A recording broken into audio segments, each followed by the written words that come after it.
Hey, honeys and hunks. Got another episode of Hardcourt Honeys, and we're doing the full court press of the NBA today. And of course, we have with us today the master of the North, Jade Auxiliary Thing Johnson. I like How is that. basketball viewing this week, Ben? It's been a lot of fun. There's been a lot of good games. The Raptors won more games than I thought they would. I always like that kind of week, even though it's bad for our in-show competition. I'll be wrong about a win that I thought was going to be a loss 100 times out of 100. Well, that's good. And then when we're looking at my screen, on the left to you, we got ourselves Shay at Shay Watches NBA Vassar. Have you been able to keep up with basketball in the league this week? I'm not gonna lie, I haven't watched any games, but I have looked up after the fact. I think it's just checking the highlight box score stuff. Yeah, I keep up with my box scores. My fantasy team is not doing so well, but I'm not last in my fantasy league. I'm ninth out of 10, so I'm not failing. But yeah, so I'm doing the best I can, but life. I'm terrible with fantasy sports, so when even you say oh, I'm at least getting by, I'm like, how? I'm doing all right too. I'm 2-1 in my paid league, and I picked 12, so I'm really excited about that. I was worried about picking 12 of 12 teams. It was not easy. And I'm I tied and won my other 2 leagues this week too. So yeah, I hear that. I'm hanging in there too. That's it. You just gotta hang on. Yeah, it's early in the season. Things are going to change. If you're competitive the first few weeks, you've got lots of time to tweak and make changes and figure out what's what. Yeah, exactly. Yeah, I've done the fantasy thing, and then I would do well, and then one of my better players would get injured, and then I just stopped paying attention. A handful of years ago, it was Walker when he was still in Charlotte, so still the Walkman. Yeah. And got a knee injury and screwed me over.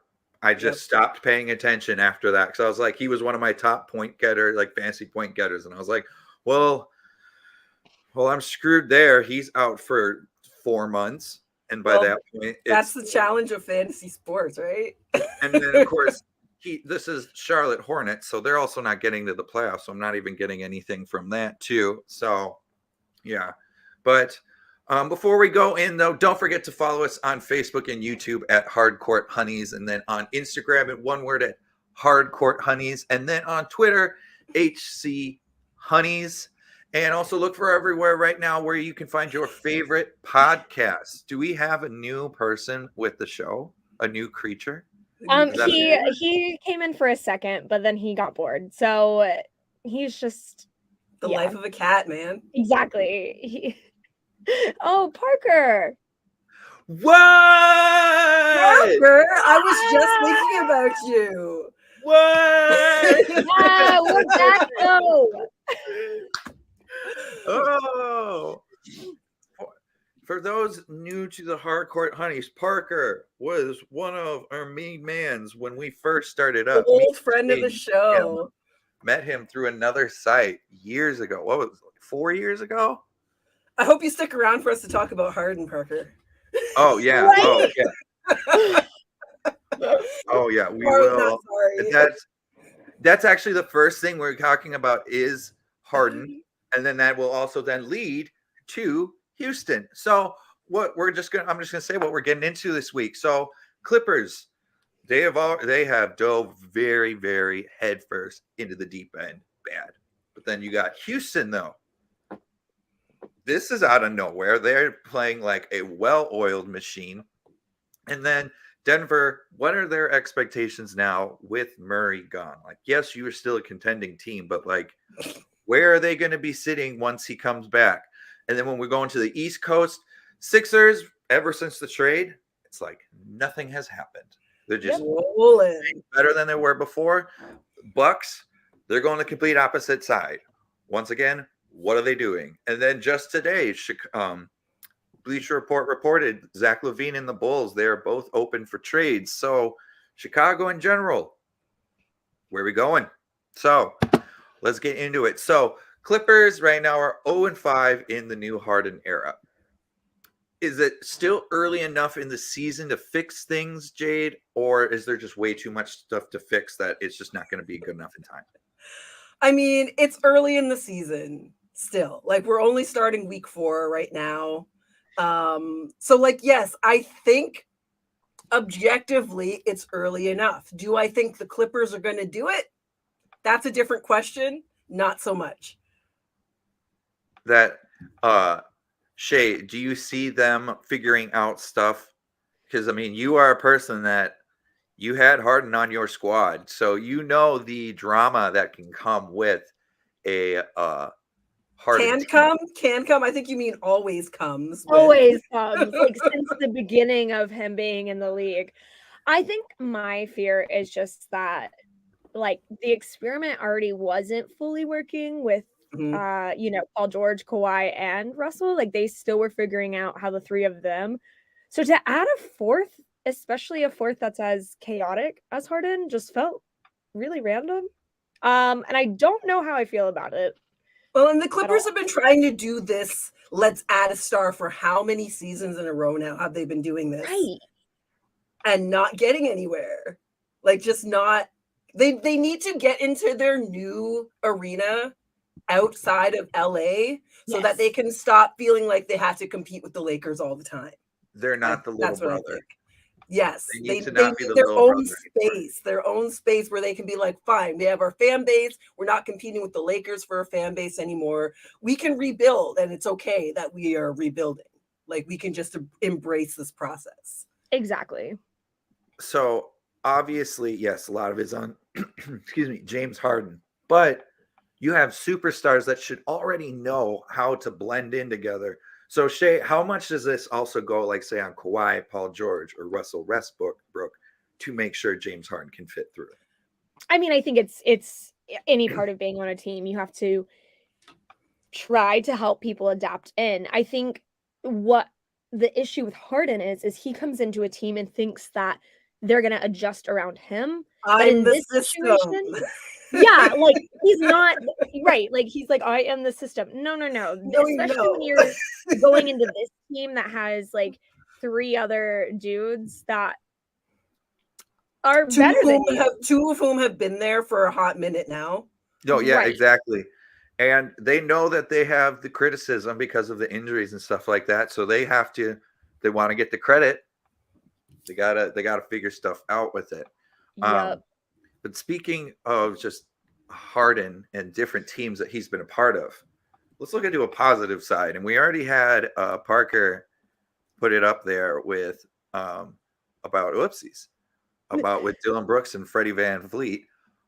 Also, what's his Sengun? I always forget his last name. Sengun. Yep, you got it. Yes, he's phenomenal right now. He's one of my favorite role players in the league, and he's becoming even better.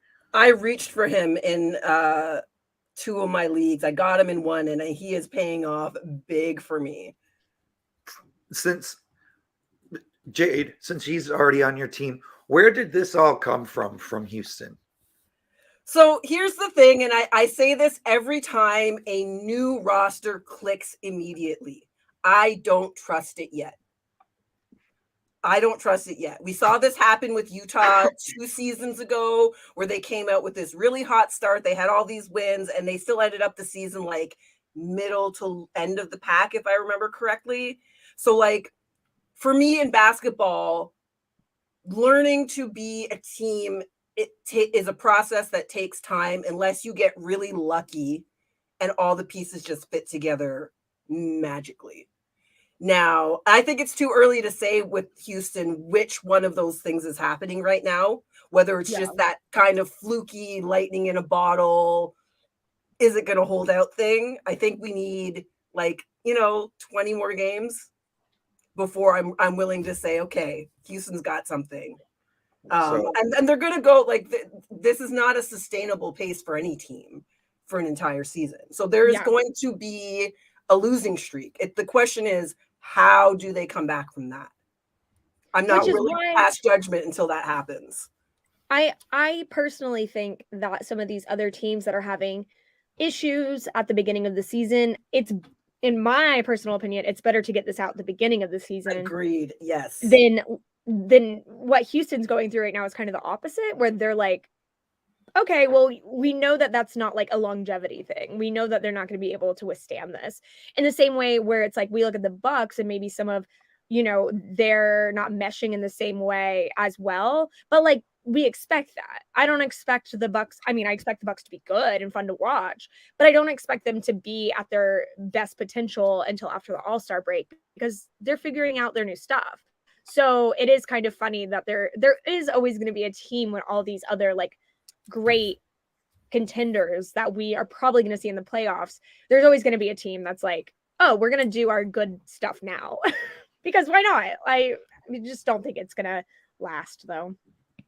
So then we're just all agreeing there are general census of they're kind of like how San Antonio and Utah were last year, where everyone's like, are they actually going to be something? They're doing pretty well. And then hit a wall real quick with it. And I'm like, I'm not saying I think for sure they're going to hit a wall. I'm saying at this point in the season, I'm not willing to say they're not going to.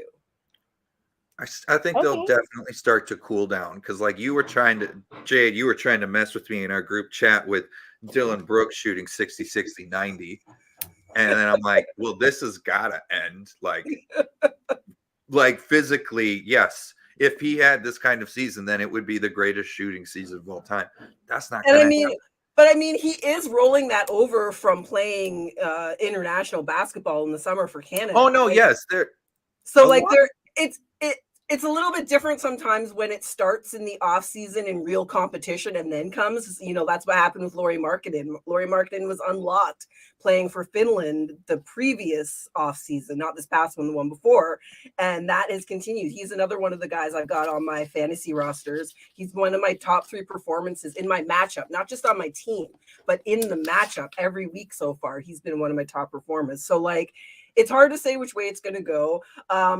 Dylan Brooks has done himself a real disservice of developing the persona he has, because I think it distracts from how good he is at basketball. He's really good at basketball, but like he's just makes me want to do this like all the time. So it's harder to be objective with him. I find.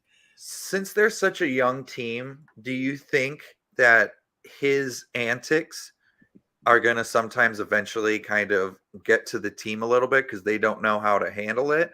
Or is that something where like, well, you got Uncle Jeff on their team to handle that? Or right. And Freddie is, we call them Steady Freddie for a reason. I think the two of them will probably balance each other right out. Because that's a team, because you got Jalen Green too, where for me, he's kind of a wild card, but if he gets really good he will be really good. So I think he just needs a better locker room around him. But speaking of great locker rooms, Denver, that's a fantastic locker room. I will give a salute to Mike Malone getting that big old bag contract. Heck yeah. Well deserved. Well deserved for him, but good news, bad news, because they got some bad news of Murray's out for a couple weeks with an injury. I know. Sorry. He's on one of my fantasy teams. Yeah, like he's like the main like point guard I start. So I'm like, what are you doing? This is my Kemba situation. This is exactly like my Kemba situation. Like, I've got McCollum out on one of my other teams too. Ugh. Hey, I could say that too about my Timberwolves, but I'm gonna hold back on that in 5 minutes. But so who has to step up now? Like Jokic can only average a triple-double 500 times a year. But so do we have Aaron Gordon step up? Does Michael Porter Jr. have to finally find that consistent 3-point shot? Shay, where do you think this Denver team has to figure out? I mean, between those two, I think Aaron Gordon is who I would put my money on before Michael Porter Jr., just because his consistency has been, that's been such an obvious issue since he's really been a rookie. But we also have seen Jokic carry this team without Jamal Murray. And so I'm not really too worried. For a whole season. For a whole season. So, like, he's absolutely that year. It's fine. See, and I go the other way with it. I think because Aaron Gordon is already so productive and he's closer to his ceiling, Michael Porter Jr. is the one that needs to fill in some of that gap because he's never played consistently to his potential. I think it's harder to ask somebody who's already giving a lot of production to find more when you've got somebody with the talent who isn't quite consistently showing up for whatever reason that is. We already know what we're getting with Aaron Gordon. With Michael Porter Jr., he's a couple of years younger, and he had so much hype going around him from high school. Yeah. That, like, now he's to the point where it's like, okay, this is to the point where what kind of player are you going to be? Because within the next season or two, I was just going to say that. It's going to define where you are going to be. Are you going to be a great starter, a starter? Are you just going to be a role player? Because within the next few years, that's where it's going to decide. And this is the place where you solidify it. But so we're flipping on both sides with it. Or is there another role player? Like, they lost Bruce Brown. That was key. He was big for them. That was also key. Yeah. Even though he's been playing in the years, like, been in the league since like 1978, like before Magic Johnson and Larry Bird, like how is Mike Malone the only coach that could figure their situation out? I mean, let's be real also too. The Nuggets are tied for the best record in the West right now, even with Jamal Murray out. They're 8-2. So I think it's premature to worry about the Nuggets. The Nuggets are in a great place as defending champions. They know how to win games without Jamal Murray, and he's only going to be gone for weeks instead of an entire season. So exactly, I'm not really worried about the Nuggets at this point. Helps that it's not even December too. So by the time he comes back, it's going to be All-Star weekend. My big thing is, though, he was going to be an All-Star player this year. Yeah. Even if he wasn't going to be, like, he wouldn't have maybe been voted in by the fans. Probably not, because that's just literally the popularity contest. Yeah. But the coming off the bench, coaches would have put him in. Honestly, if I were a player, like an all-star player, I'd rather be like on the bench, because that means I was picked by my peers. Your peers. Exactly. Yeah. They acknowledge I'm not the most popular guy on the court. Or, like, I get that. Like, that, like, the first bit, that's popularity contest. But then the rest of the 12 or whatever, are you good? That's all I gotta know. Speaking of our team's good and people are good, Jade, do we have some good news this week with our home teams? Oh, we definitely got news. We have interesting news. We are going to start this week with, I just got to change my layout here. Okay, and sort through my slides. So we're going to start with Taylor this week. So Taylor, this week you predicted win against the Pelicans, win against the Spurs, loss to the Warriors. And you got them all. I still think everything is a fluke for us. So used to being bad that we are getting so much hype on, like, national media now. Yeah. I don't trust it. Oh, sorry, my bad. You got the win against the Pelicans and the Spurs, right? But you beat the Warriors this week, and you said that you would lose to the Warriors, which is a fair prediction. Like, it's a fair prediction that weirdly we were up by like 12 with like 2 minutes left, or something like that. And then I was like, that's too much time with the Warriors. Yes. Because then it was bam, bam, bam, like quick, like 8 points. Like, and while we're on the Warriors, can we talk about Steph Curry? Yeah. Start to the season. Like, I was everything for them. That team I was talking to my roommate, Nathan, this week, and I was like, at what point are we going to include Steph Curry in the greatest of all time conversation? Like, does he need to win one more ring? You know, because, like, I get Jordan and LeBron, I get it. I think Curry deserves mention, and he's never mentioned. I just find him so insufferable. And then when he made a comment this past, yes, I've always found Steph Curry, like, I love his playing, but there's something about like the fact he chews on his mouth guard so much. Big no for me. It grosses me out so bad that like I think about it and I want to cry. And then this week he also was like saying how like, oh, the in tournament is so easy to understand. Like it's, and I was like, I still don't understand it, Steph Curry, and I have a master's degree. So like, sorry guys, I have no degree. I technically have a 10th grade education and I understand it. So, so like, let's talk about that. Hey, you have a master's, but does it have anything to do with analytics? No. The tournament has nothing to do with analytics. Well, okay, numbers and everything wise. Has nothing to do with that. But okay, but Shay, what's your master's in? Indigenous people's law. I don't think your degree has much to do on how the system is set up for a brand new thing to the NBA. Well, still, I took offense to what Steph was saying. Okay, like I don't get it. I don't get it. You agree with Bones Highland then, because he's just like, yeah, I don't get it either.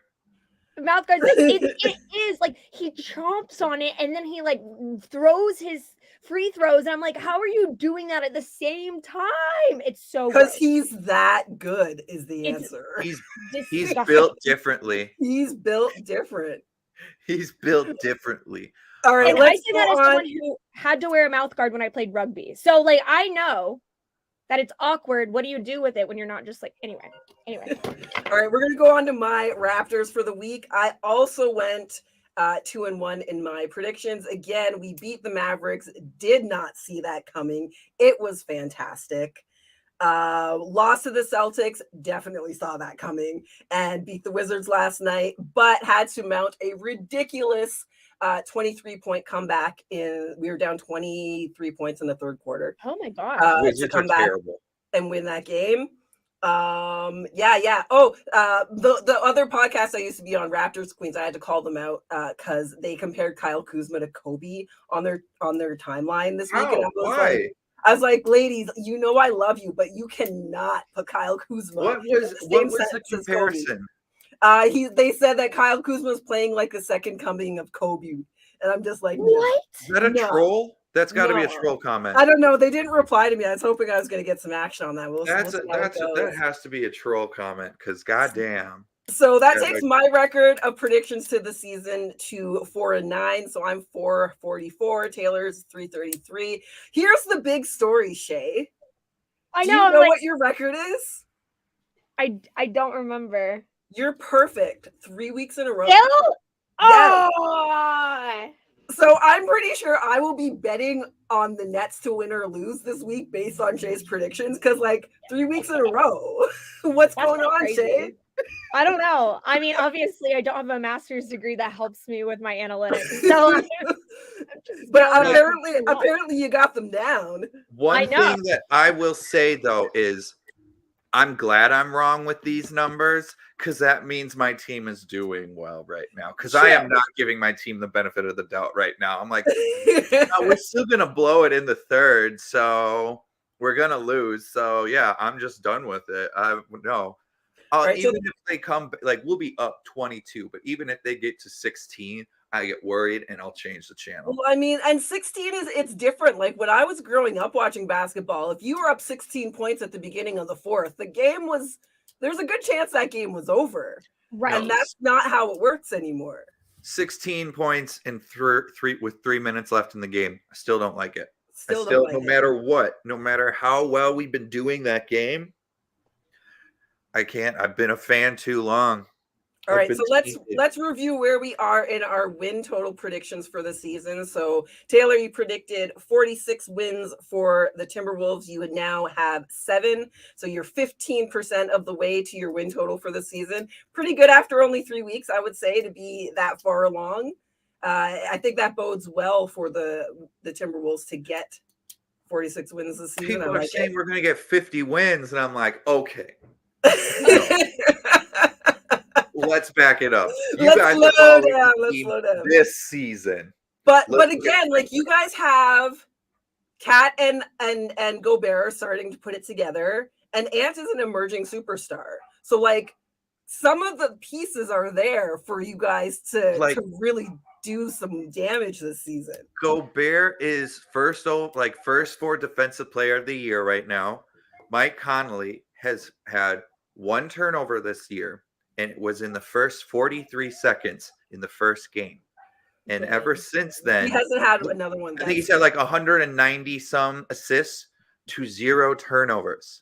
That's Chris Paul numbers. It's mine. Like wow. Everything runs.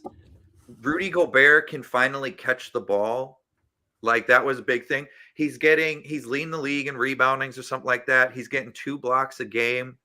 I saw a stat online where it was like called like the drop back or kickback. I can't remember, but it was essentially how many times when a player drives in and they see Rudy and they drive out or kick back out. What is the percentage of times that happens when he swings over? More than half, I would guess.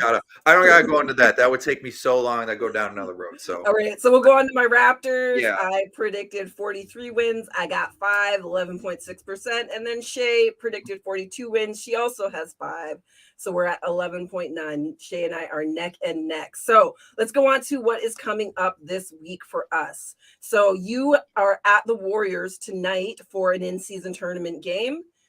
Taylor, you got at the Sun. You're on the road most of the week this week. At the Suns, at Pelicans, and then home versus the Knicks to end your week. What are your predictions? I gotta be usual me. I think tonight Warriors are out for blood tonight. They're out for blood tonight. The Warriors, so we will lose tonight. I don't know when Booker is back for the Suns. I don't think he'll. I would guess he's not going to be back for you. No, I don't think he'll be back. But I mean, the Suns still have quite a bit of firepower. Yeah. But like Kevin Durant, we have our answer with Jade McDaniels. So I'm going to give us a win on that one. Okay. I'm going to give us 1 loss and 3 wins. I'm going to the Knicks and Pelicans. All right. I like it. Any team that Tom Thibodeau is on, it's on the calendar for Timberwolves fans. It is on the calendar because it is the biggest booze, even more than Jimmy. Tom Thibodeau. Yeah, Jimmy didn't deserve the bad rap. Anyways, I'm gonna go moving on to my Raptors. After being on the road all of last week, we are home all of this week. Bucks, Celtics, and Pistons. I don't think the Bucks are going to have their crap together yet, and the Raptors are starting to look like a real basketball team. Like Dame had like almost no points last night. We're going to talk about this later. I'm not going to get into the Bucks. No, yeah, we got this. I was like, this is going to alley you perfectly into what I will be mentioning later. I'm going to say we're going to beat the Bucks. I'm going to say we're going to lose to the Celtics again because, man, the Celtics are playing really good basketball. Yeah. And I think we're going to beat the Pistons because we own the Pistons. I Pistons Arena is Scotiabank West. Huh? No direction for that team. The Pistons, no. But I mean that's. I think that's just where they are. They have the talent and they have the coach that is good with the talent. So we'll see how that goes. And finally, for Shay, you have an in-season tournament versus the Magic this week, and then you're at Miami, and then home to the Sixers. This is a hard one, so I might lose my streak. I mean, not for the Magic. We're gonna beat the Magic. Also at home, I just feel like, I don't doubt that. I think the hard part is the Heat and the Sixers, because it really could go either way. Because none of us have our stuff together. So for what it's worth, I don't think you guys are going to beat the Sixers right now. I know. I was like, I'm going to go ahead and say we'll beat the Heat and lose to the Sixers, which scary because we're in Miami, but we'll see. I think it's fair. We will see how that goes next week. So that is all of our predictions for this week. We will check back again, update all of our stats and whatnot for next week. And now we'll swing it back over to Taylor. Yeah. Miami's been a hot and cold team. Exactly. So you don't know what you get out of them. But well, now since we were just talking about those East teams, and we were just talking about the Sixers, are you guys surprised on how smooth the transition they had since then, since the trade? Oh, also shout out Kelly Oubre. Hope everything gets better. Well, soon. When I told my roommate about this, he's like, "How do you miss that tall, light-skinned guy walking down the street? Like, how do you miss him?" So he has a broken, fractured rib and some bumps and bruises. Luckily that he was not injured worse than he was. He will be back in a few weeks. I think. Okay, I thought it was going to be like towards the end of the season. You know, I think I read he'll be evaluated in a week to see how his rib's doing. Right. And then hopefully it's not too much longer after that. Okay. But the Sixers, my friend Kathy summed it up very well in one tweet after Maxi's 50-point performance the other night. I won my matchup by 5 points that week, and it was because Maxi had that game. And she quote tweeted Stat Muse's rundown of Maxi's game and just said, "No Harden necessary." I think that pretty much says it all. Shay, how much happier do you think Joel Embiid is not having to worry about Harden? Like now he officially has an actual Robin. He has his Robin. I think go. Sorry. No, I was gonna say I kept cutting you off. No, I think that like in general, I would imagine the whole team is happier. Because the thing with Harden is he was not only bringing drama to the court and like with the players, he was starting to make it really difficult with the front office as well. And so that's unnecessary. In the sense where like if I was a player and he started unnecessary beef, bringing all that out, talking to the press about that kind of stuff, it would be really frustrating. So I think the fact that we get to see the Sixers in this way and to see Joel Embiid kind of be the leader, I think if anything, we've all been critical of Embiid in the past. I think he's really grown up a lot. And so I think this is a really good opportunity for him to grow even more as a leader. So I'm excited. Yeah. I don't super think of them as Batman and Robin either. I think of them more as like Iron Man and Captain America. I could see that. Like, because Maxi is that good. Like, Maxi is that good. He is so fast. Oh my goodness. Like, if he gets a step on you, it's over. He's gone. Like, what are you going to do? You can't keep up with the guy. He shoots. He passes well. Like, the Sixers are, I think, in a really good place right now. For the first time in a hot minute, they're in a good place. I never knew how good of a shooter Maxi was. Yeah. I thought, I knew he was a speed demon. I knew he could get to the hoop. I knew he could finish and everything like that. I didn't think he had the jump shot that he has. Yep. Right. So, because I said, I get him mixed up. I get him quickly and Terrence Mann. For some reason, I get them all mixed up. I have no idea. I think it's because they all kind of play similar and they're all like young players the same age.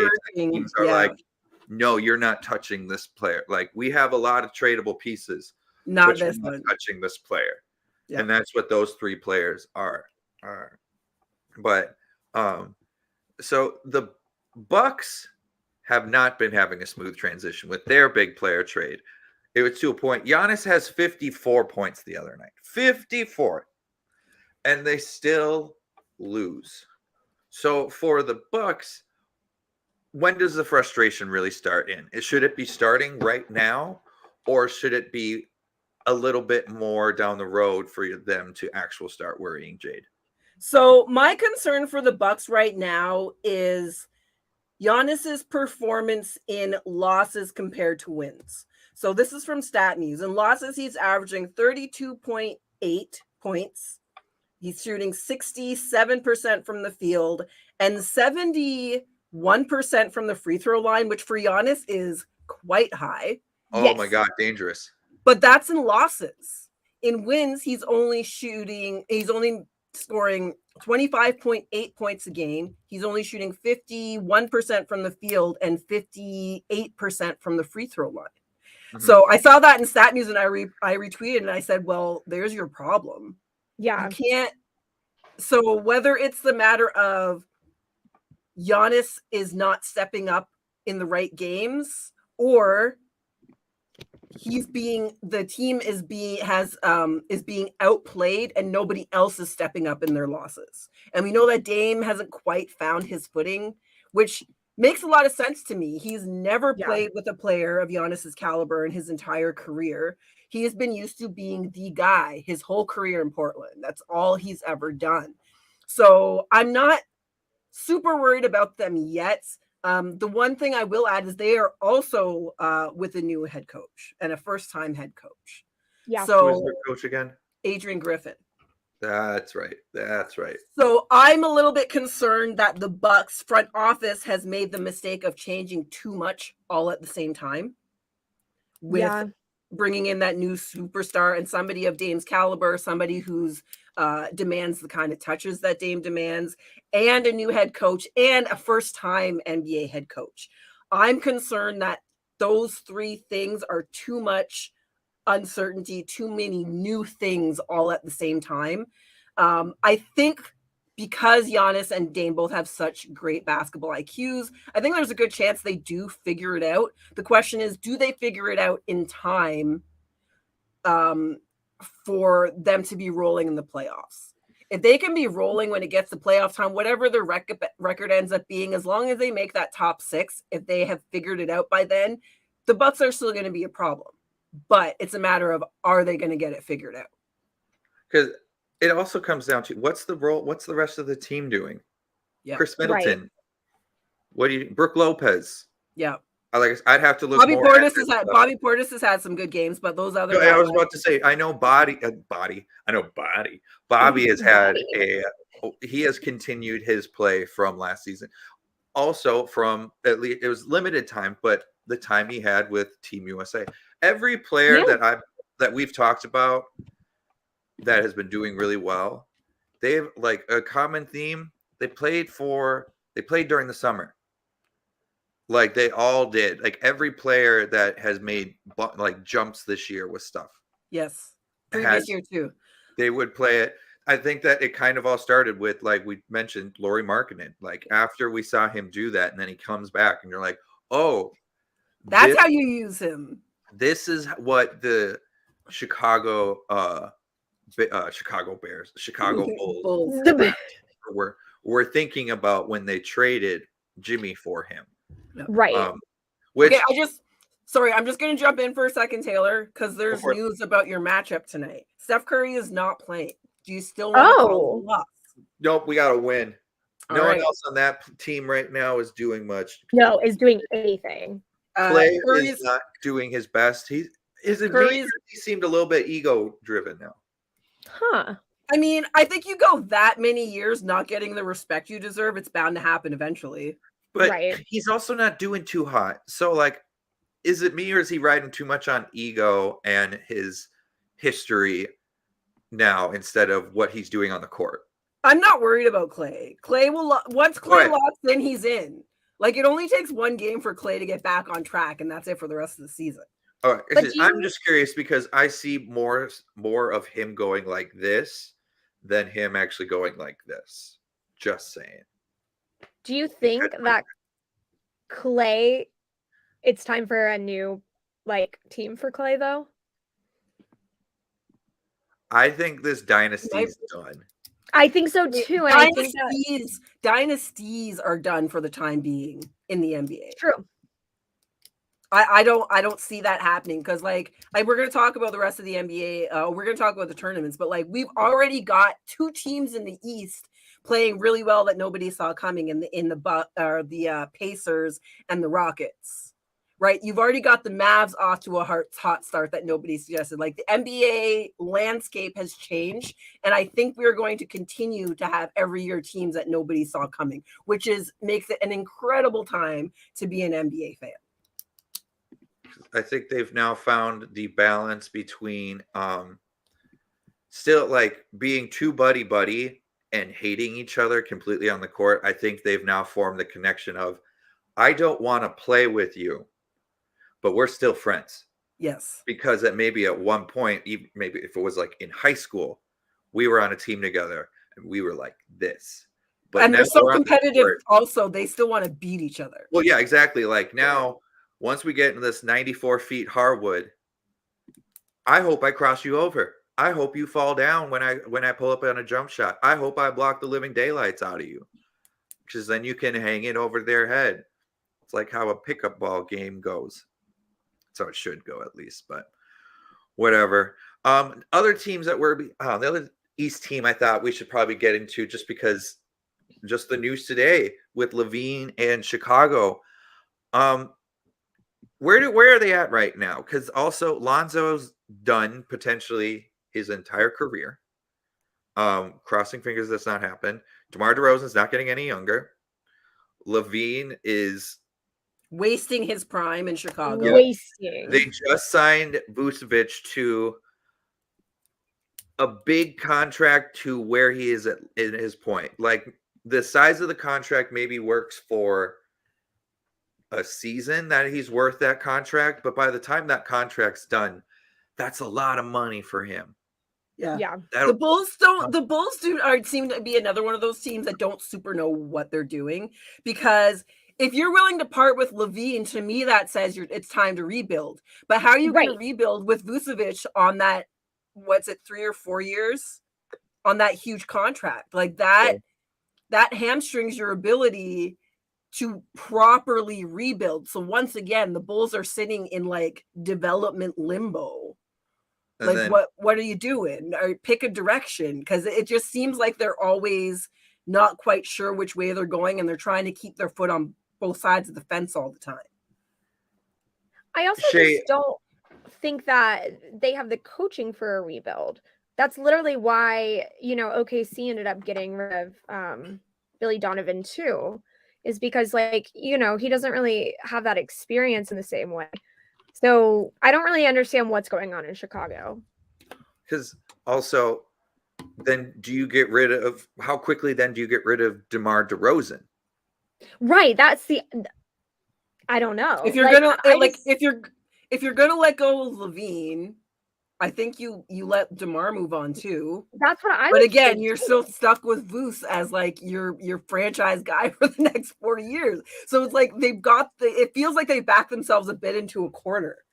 It's weird, and it almost makes me feel like it could be a PR stunt, because because of how weird it is that they would be like, yeah, we might trade Levine. Why? That doesn't even make sense. The reports are saying that both sides are open to it, so that strikes me as a little bit odd too. Like, when does that ever happen outside of a player requesting a trade, which he hasn't done publicly? There's been no reports that he's done that. So like, where is this story coming from? It's coming from Shams and Woj, so like I trust it, but like I do too. It doesn't make, even though I believe that that's what's happening, it doesn't make sense. I wonder if it's like Levine is still like, I will put my heart to the team, but at the same time, if you guys are going to trade me, awesome. You're not going to get, and I could be completely wrong, but he could be like, you're not going to get a Harden from me. Right. No. You know I'm still going to be here. I think the hard thing about trading Levine from the Bulls right now is that I believe you move Levine to a different team and you realize, oh shit, that's what Zach LaVine can do. And I think the Bulls know that on one hand. So like, I think that's why they tried to hold on to him. And I'm really curious to see what happens when he does move on, because I see him as one of those kind of players that gets into a new situation and makes a jump. Just then, like, last question then about who would be the best team that could realistically go for LaVine? Like, Lakers have had their hand in the cookie jar. Man, the Lakers need to like just hold on to a roster for a hot minute and figure out what you're doing. Like, because even the slightest of I twisted an ankle, where's the next $100 million cap player? Like, really? I mean, granted, like the other night, Anthony Davis, I think, tweaked something, but then there was a report later, like the next day, because they had another game, and it was questionable. Which, when it's questionable, that means it's literally like, I don't think I can. Probable is like, I'm a little nervous, but probably will. Yes, right. Yeah. Questionable is I don't think I'm gonna. No idea. I think he ended up actually playing, so you did it. Hats but at off. the same time, like, it had to take until, for Lakers fans, essentially game time to see if he was gonna play. And that's when a player like LaVine would be something the Lakers would want, but Lakers would have to give away a lot of depth to get. They can't, and they already can't. The Lakers cannot afford to lose any more depth. Yes. Can we just, like, they cannot afford that right now? No, they don't have it. They would want to keep Austin Reeves, and I don't think Austin Reeves would be available for that trade. Well, and Austin Reeves hasn't started the season particularly well. No. Like, he is not one of those players that has continued his momentum from last season into this season. So I'm sure the Lakers are going to be in the conversation. I don't have any. They always same with they the always Knicks. Are. Same with the Knicks. I could see him on Miami. The Knicks is interesting. I don't know who are they going to give up in Miami to get him. Tyler. Younger can go towards Chicago. They can start fresh. I hate that for Tyler Hero though. Yeah. What this is a business, baby. Who cares? I get it. I'm Danny Ainge in it. I don't give a flying about your personal self. Sorry, I just found something that I'm gonna have to show you guys. Yeah. So, well, if you're all ready to show us, I think it's time for some Twitter time, seeing some laughs and everything. Oh my gosh. So, since a certain trillionaire, billionaire, whatever he is, has taken over Twitter, I don't see quite as much as I used to. So somehow I missed this, and I'm glad I found it literally right this second. So I'm going to show you guys something that I realized the Hawks did just now, despite it coming out November 9th. So I guess they didn't. I saw this. I saw this. Only Hawks fans know where the real action is. Only Hawks fans know what they really want to see. And only Hawks fans know just where to get it.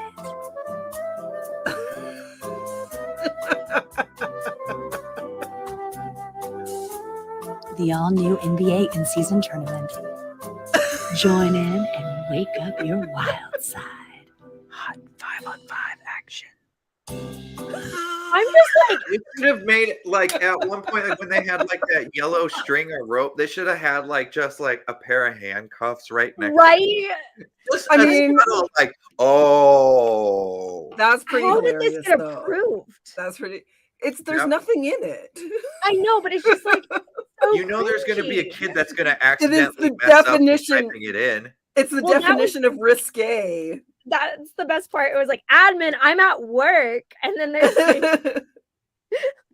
this meme.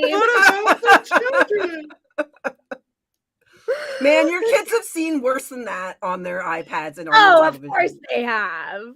I just think so that old news. I'm just saying it. Sorry that I missed it. But we do have some other stuff for the week. So where is it? From Hunter Harjo, right here. Come on, Chicago Bulls. We're past that season now. So with their announcement basically saying if they were going to trade LaVine, they're basically just a Spirit Halloween store. Perfect. Yikes. I can't believe we were right on topic. It's like we planned that. Right? Okay, this one too. So I don't know if you guys know, it was either yesterday or the day before was Russell Westbrook's 35th birthday. And so we have this video from Legion Hoops. James Harden is seen stocking up at Russell Westbrook's birthday party in LA last night following the Clippers' 5th straight loss. But so on hands you can learn. Let's see how much you can earn. Why me go big like the worm? And I ain't smoking no shirt. Not just I'm gonna be Tucker right now. We can merge. So it's hard. Like, I will defend Harden on this point. It is not a flattering look because that man is very sweaty, and you know it's not from working out. I don't want to know why he's that wet. Also, let's 4 burgers. Right, I was going to say, let's talk about the guy that has more than one time showed up out of shape to training camp. Right. What if he's getting burgers for the friends? Do you really believe that? I mean, I can't eat 4 burgers, and I'm a large dude. I'm a larger fella. I got some more cushion for pushing. I only eat once a day, which means I eat one larger meal, and I can't eat 4 burgers at once. Like that's without eating all day. I got 3 McChickens on lock, but that's pretty much it. I could do that. I mean, I used to eat 2 Crunchwrap Supremes. Like, I could do 2. Taco. But I try not to eat Taco Taco Bell anymore. Can't do unless Taco Bell wants to like sponsor us, and then I will eat them all the time. Baja Blast for life. Yeah. From Grant Afsep, Luka Doncic attempting to use the Jumbotron for a trick shot at Dallas Mavericks shoot around. So make sure. And it would be either him or Steph. It would be the only 2 players. Also, he's the only one that would think about throwing up a shot like that. Right? Like, who would think about trick shot? I'm going to hit it on the Jumbotron. So my question for that is, would it be legal? Ooh. Because Taylor and I just did the exact same thing. But, like, there's no height out of bounds. Yeah. Because, like, I'm thinking a couple years, like maybe like a decade ago, like, and this isn't the NBA, but the similar situation, Dallas Cowboys arena, stadium, they had a massive Jumbotron to a point where, depending on the kicker or the punter, it was hitting the Jumbotron. Right. So then there was a huge issue that season with it, that to a point where they're like, we just have to redo the kick. So, like, but you can't redo the shot. So they didn't call it like out of bounds, but it was just kind of like we didn't think this would happen. Maybe like a jump ball. I think that's essentially what they did was just, it's a jump ball. Yeah. Just think if he made the shot though, hit the ceiling, jump ball, boom. Oh, that would be a killer. That would be like, yeah, that would be such a letdown. And then to close out my segment this week, also, you guys should start tweeting, not y'all, but like anyone else should start tweeting funny Twitter stuff, like NBA Twitter stuff, because it was weak this week. Just saying. But had to bring this back since we never discussed it.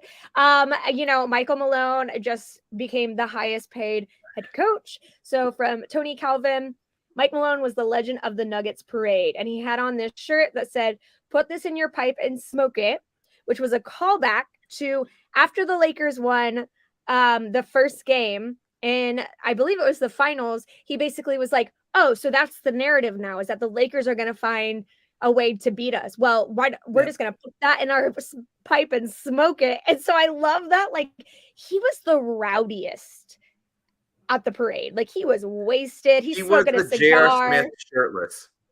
Good for him. Good for him. And you know what I mention like that? You know what I always find interesting about us smaller market teams is it is always the same narrative if we get to the finals against a big market team. It was the same when the Raptors were there in 19. Nothing was about how the Raptors played.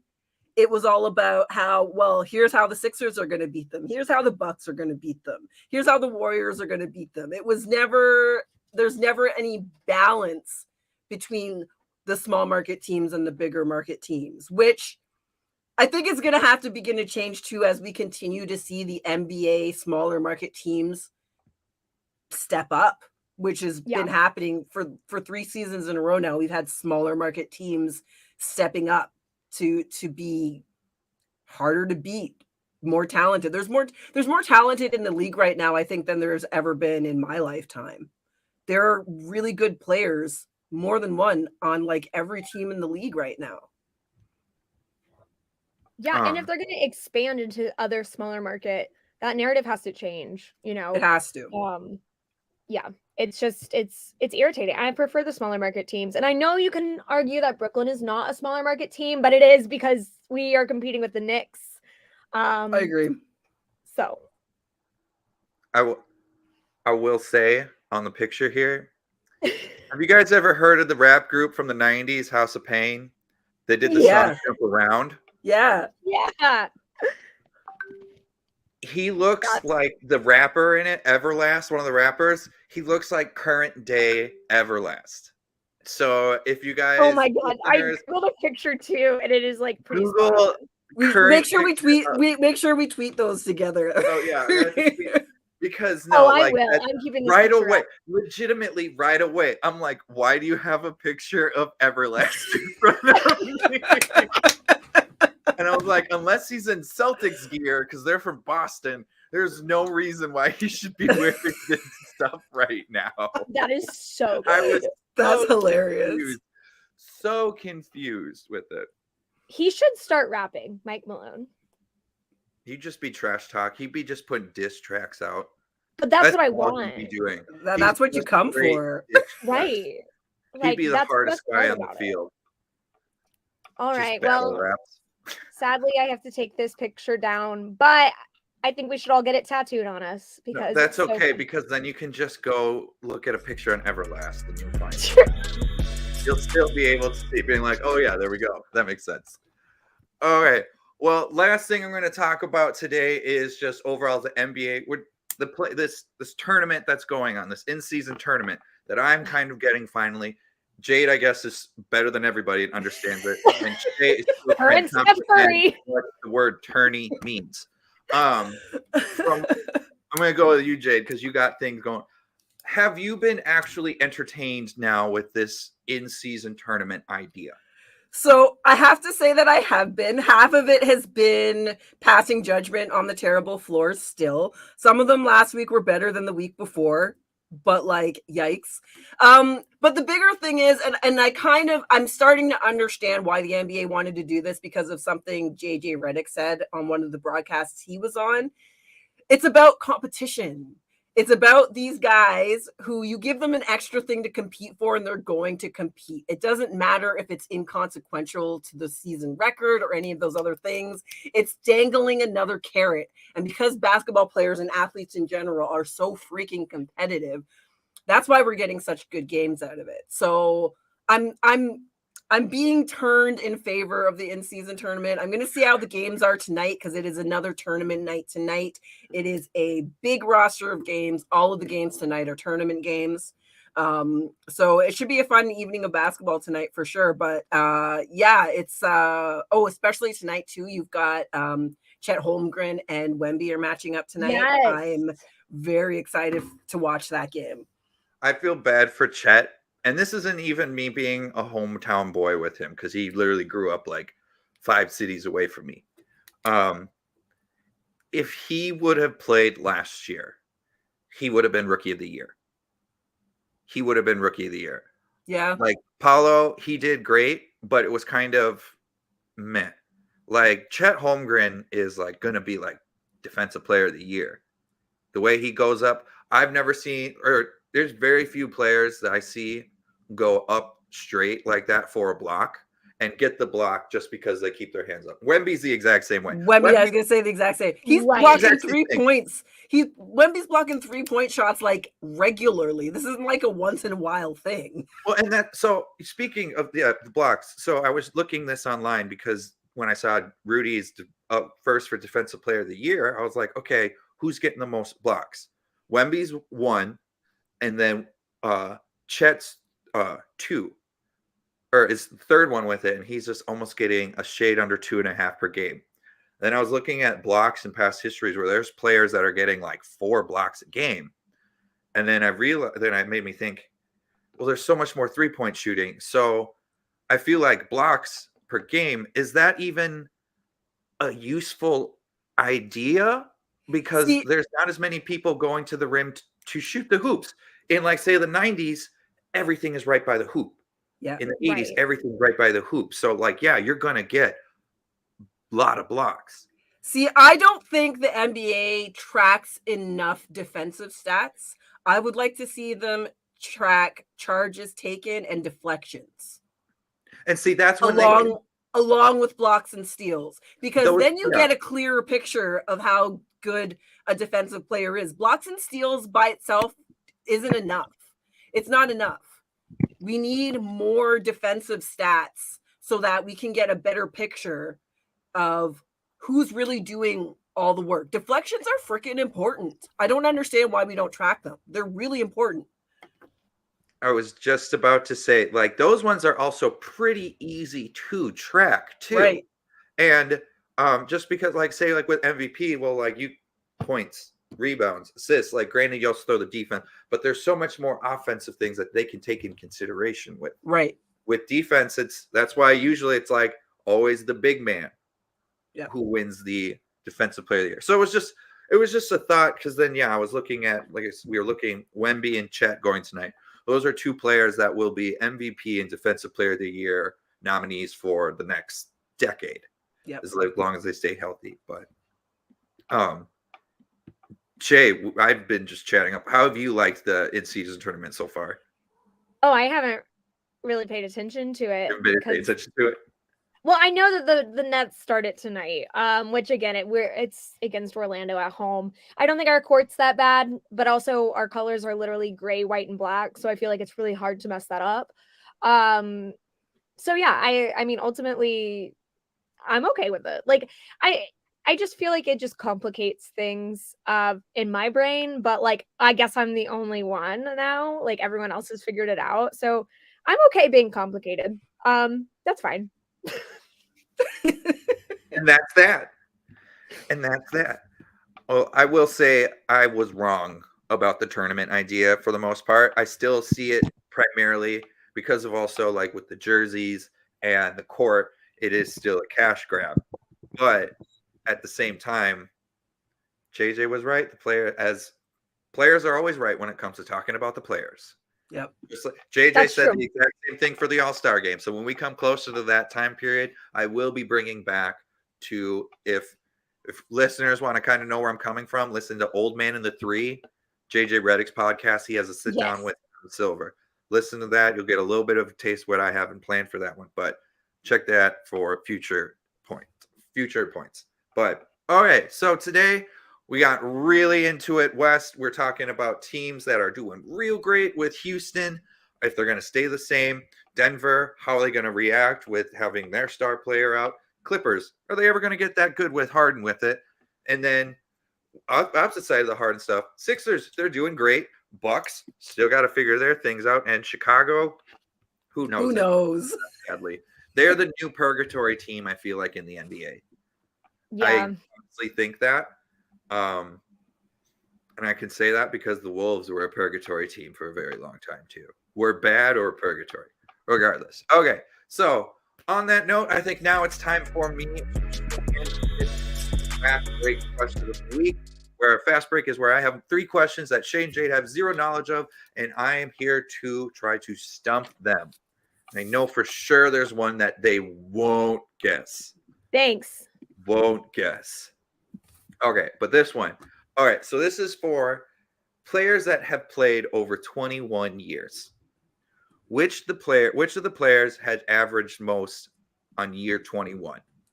Dirk? Points? Yes, points. Dirk, Vince Carter, Moses Malone, or D. Kevin Garnett? Ooh. Because I bring this up because I'm seeing LeBron.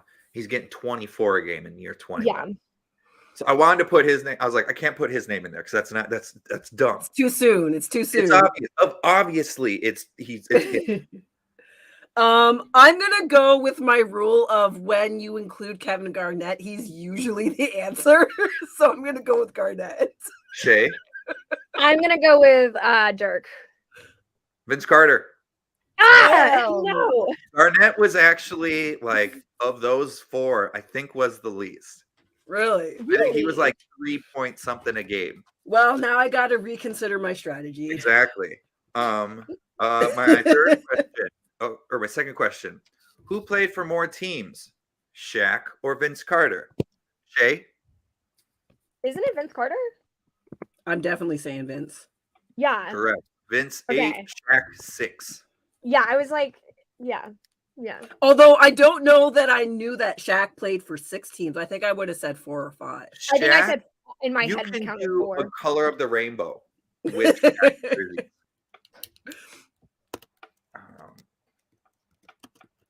I just got to write notes that you guys both wanted. Okay, and now here is the one that I told you guys beforehand that I was really excited for. So, in 1987, there was a tournament called in the Mecca Arena called the McDonald's Open, and it was between Tracer Milano, which was a Italian club team, and the big deal of it was the USSR.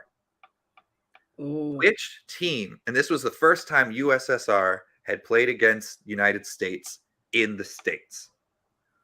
Which team played against that USSR 1987 team? So it's an NBA team. It was, yes, it was a tournament between USSR, 1987 this Italian team or Italian club team and one NBA team. So, and I will say the NBA team won it all. But was it A, the Lakers, B, Boston, C, Bucks, or D, Rockets? And I will say all 4 of these teams were the top teams. They were good in 1987. Yes, these were top teams in 1987. I was going to say the Rockets. I'm gonna say Boston. It is the Bucks. The Mecca Arena is in Milwaukee. Okay. Wisconsin. It was on October 25th, 1987. Team or Milwaukee Bucks, Team USA beat this because this was still Soviet Union. They beat them 127-100, and this is. Cold War is still kind of hovering around. So, so many things that were on this alone, not just for basketball, but just for the world in general. At times. Okay, I was just about to check. Was it shown on TV? And it says, okay, no, it doesn't look like it was ever recorded.